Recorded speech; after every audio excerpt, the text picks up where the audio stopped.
Hey, Half Blue Cat. Sorry this took so long to get to you, but I wanted to answer a bit your post about it seems like you're going through a bit of a dilemma of whether or not to take a lower paying job in journalism, in your case, versus, it was a bit Jimmy Neutron then, wasn't it? Versus a seemingly stable, a lot less passionate career that pays better. Finance in your case. I have, by the way, been in finance. Let's get a bit of sun there. I've been in finance, so I know the draws.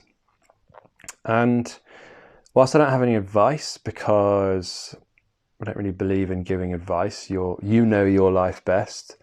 It's clearly a decision that has to come from you, but perhaps I can offer some insight. I know one of the things you were considering was, how will it affect potential future children? Having a happy, passionate dad or mum. I actually don't know what gender you are or whether you subscribe to a gender at all. Versus having more money. So I think it's about the questions you ask yourself, really. How well do you know what you want is always the go-to. That's on all my videos pretty much. Do you really know what you want? If you know the answer to that question, maybe it's a few things, go a step further. Okay, that thing that I want, journalism or a work of passion, what does that give me? What does that achieve for me? What does that allow for me? Keep going, keep asking questions, keep asking why. You'll get to the end of the line. You'll jump on a train of thought, and you keep riding that to the next station, to the next station, to the next station. Keep asking why until you get to the end of the line. See what comes up. Because quite often you can skip out a load of time-wasting steps in between and just go straight to the end of the line. So that's one thing, being really clear on what do you want. And I have a resource for that, a written exercise you can do. So let me know if you want that. The other thing is, so I work a lot with people who are making big transitions in their career, almost always in the same direction as you, going from something stable, something steady, something that served a past version of them very well. Because this is the thing with developing beliefs, developing life goals. Our life tends to shift beneath our feet. I'll talk from personal experience rather than being general like some sort of guru. My life, my values, what's really important to me has shifted as I've moved through life. What served me, what I thought served me, what I believed I wanted, who I believed I was, my personality, all of those things have changed and morphed over the last, life. And that's okay, that's normal. We're not born with a fixed personality. What I think is interesting and where a lot of people end up talking to me is that something that served them when they were, let's say a job that served them when they were 20, 25, 30, 35, 40, doesn't serve them in the same way now that they are 40, 50, whatever. And the important part is not necessarily that therefore you should chuck it all in and do something you're passionate about. It's just about, at least at first, it's about accepting that initial inspiration, that desire, that want, that I want to do this, I want to be in finance because it makes me loads of money, it has really good career prospects, I want to get a house, I want to get financial security, I want to attract a really nice other half, all that kind of stuff. All valid. I'm not sitting here going, oh man, you can't want money. It's very possible that your values have shifted. And a big part of that is accepting that those have shifted, identifying how they've shifted, and therefore identifying if it's worthwhile staying in this career because it's still serving this value, this belief, this purpose, or actually, no, it's too much. It's too misaligned with who I really am and who I am in this, to myself, who I am in this partnership, this couple, who I am in this family, who I want to be for my future kids. So there's an understanding element of this and how it fits in, how this job and this future job would fit into all of that. I mean, this shade thing is quite interesting, isn't it?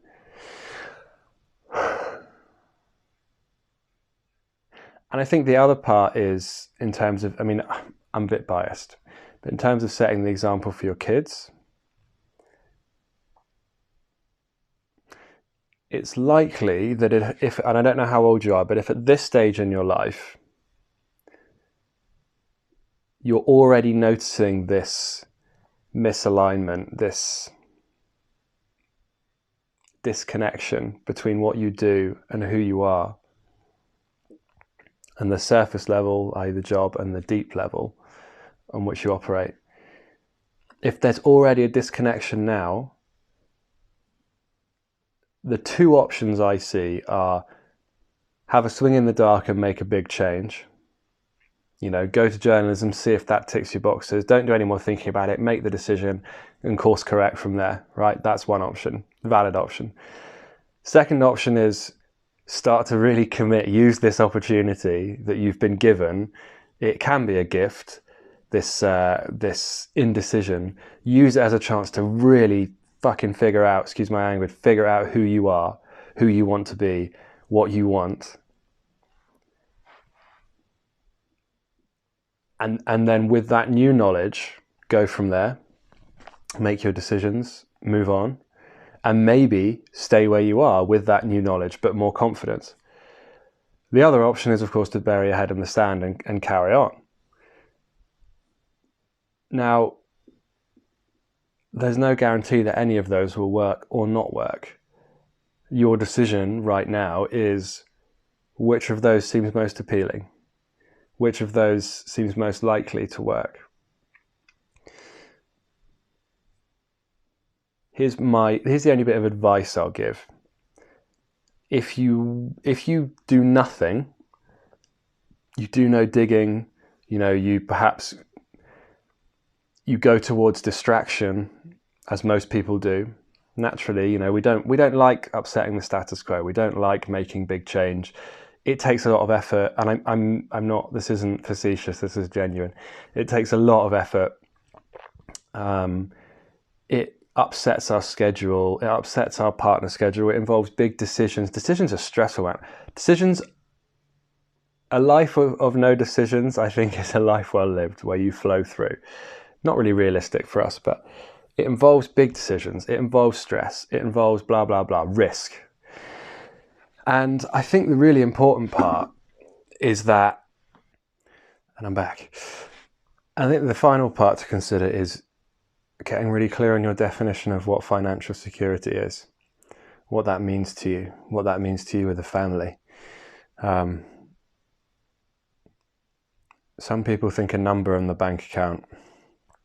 I think it's the general wisdom is that a number in the bank account equals financial security, or a certain amount coming in each month equals, then I won't have to worry. Think about the term financial security, feeling secure as opposed to insecure. So what amount of money will make me feel secure forever? That's a myth. When you were 15, you probably thought that $100 a month was insane. When you were 25, maybe you thought 50 grand a year was so much. I don't know what I'd do with that. When you're 35, you see where I'm going with this. It goes up and up. It's adaptive. It's called the hedonic treadmill. So get clear on what financial security actually means to you. Because it's not a number. It's a belief. It's a state of being. For me, financial security means something like the confidence to know that I will be able to create, to earn, to grow the amount of money that I need. I will meet my needs. So I have the confidence that through my coaching business, I will be able to create the amount of income that I need. So when I have a family, that need goes up. I can work more. I can increase my prices. Fine. But right now, I've got everything I need. I don't need to keep pushing myself. I don't need to go over the top. I don't need to keep going more. It's never enough. Like, I need to be secure because I never will be. So I'm secure. All right. Hit me up.